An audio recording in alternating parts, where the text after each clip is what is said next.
This is the Dollemore Daily, and I'm Jesse Dollemore.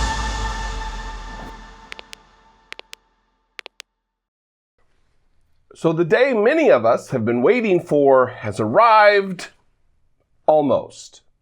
Yesterday, indictments were announced for the Trump Organization and its CFO, its Chief Financial Officer, Alan Weisselberg, a man who's worked for the Trump Organization for 48 years, spanning back to even the time when Fred Christ Trump, that is his middle name, Donald's father, ran the company. So why is it almost? Well, that is because, one, we don't know what the charges are. The indictments are the Washington Post. How do they put it? Let me look at the article here. New York grand jury said to return criminal indictments against Trump's company and its CFO, the first from prosecutors probing the former president's business dealings.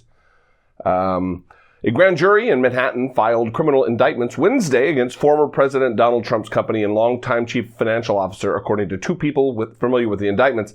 The indictments against the Trump Organization and its CFO, Alan Weisselberg, will remain sealed until Thursday afternoon, leaving the specific charges against them unclear. But that's where we are. I'm going to read a little bit from an article describing what's going on. We don't know the specific charges yet, though. The grand jury proceedings are secret until the indictments that they vote on and approve. They make it a true bill, it's called.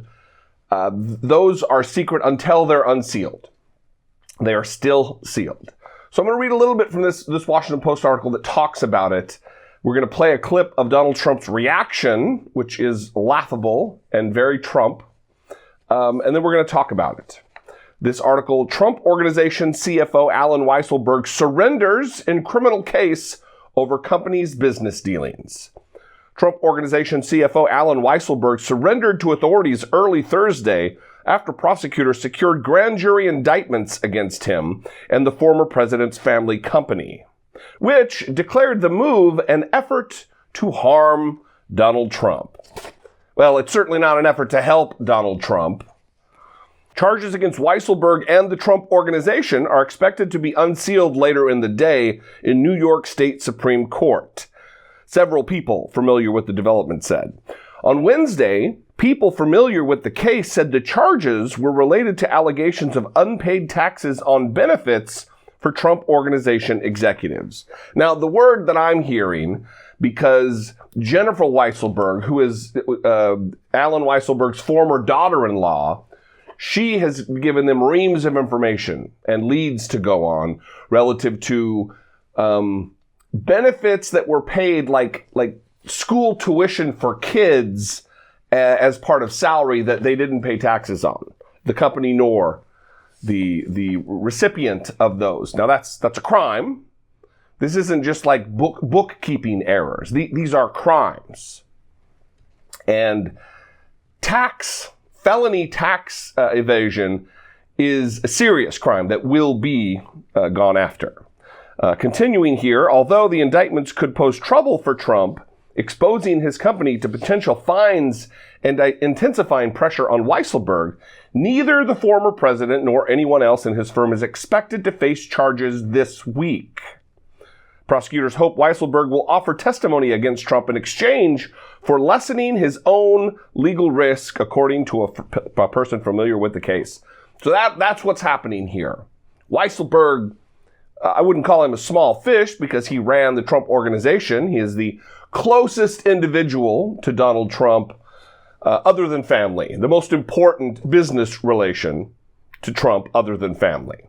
It's a big deal. He knows where the proverbial bodies are buried. If they get him to flip, which it seems like they will, he doesn't want to die in prison, and even a brief prison sentence ain't going to be good for the guy. So I think he's going to go the way of Rick Gates and flip, testify, save himself. Why would he throw himself in front of a bus for Donald Trump, a man who has zero loyalty? Here's Trump's response on Hannity last night, because he's back at it. Donald Trump is stupid enough to believe that running for office again or staying engaged in politics is going to be some kind of a panacea. It's going to shield him from the law. It's going to shield him from consequence because people will look at whatever investigation, criminal or otherwise, as a witch hunt. That's what he would have you believe. Anyway, here is a clip from Hannity last night, and then we're going to talk about that. So look at me. They go after me with Mueller, with this one, with that one, with impeachment 1, impeachment. I call it the impeachment hoax 1 and 2. And all of this, all nonsense, made up stuff. In fact, they were the ones who were guilty. They come after me. New York radical left prosecutors come after me. You got to always fight. You got to keep fighting. It's a disgusting thing. It's very unfair. I guess they don't call politics a blood sport for no reason.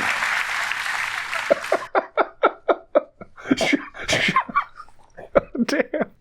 Sean Hannity has to be one of the stupidest individuals on TV. I guess they don't call it politics a blood sport for nothing. It's a legal lawsuit, guy. It's not a blood sport. The reason I played that is because obviously he's going to call this a witch hunt. I call it impeachment 1 and 2. Really clever. And they packed that air hangar there, or whatever that place they were sitting in. They packed it with sycophants because they were cackling at Donald Trump's stupid jokes about Nancy Pelosi's mask. I mean, it was just recycled material that they could not get enough of. Not only were they lapping at the boots of Donald Trump, they were lapping up the stupid, recycled, terrible jokes.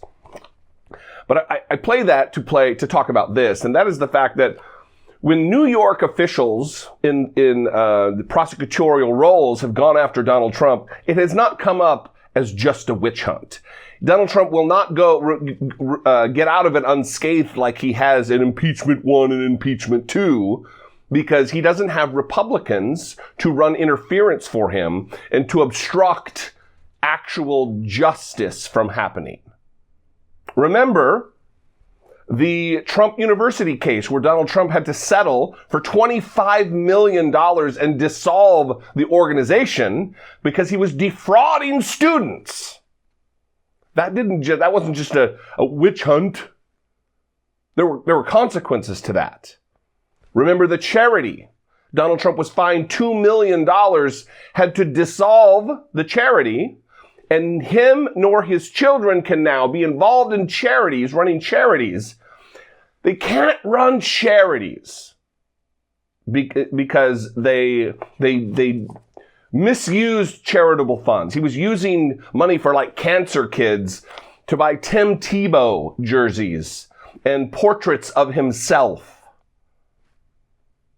Explain that one, Trump trolls who hate watch. Come on. So that's what we're waiting on this afternoon. The indictments are going to be released. Then we'll know. Maybe I'll pop back on, do another video talking about the specifics. But this is a big day. We are witnessing finally some progress in the march toward consequence for Donald Trump. He needs to be prosecuted for his many crimes if the federal government is going to be sitting on its hands and not doing anything about the multiple counts of obstruction of justice, among other things, that Donald Trump did while president of the United States, that were outside of the scope of his duties in said job. Anyway, I'd love to know what you think. You can leave me a voicemail, a brief voicemail, 714-576-4054. Of course, you can email me daily at dollemore.com. I appreciate all of your communication. You guys are the best. Thanks for liking and commenting and subscribing.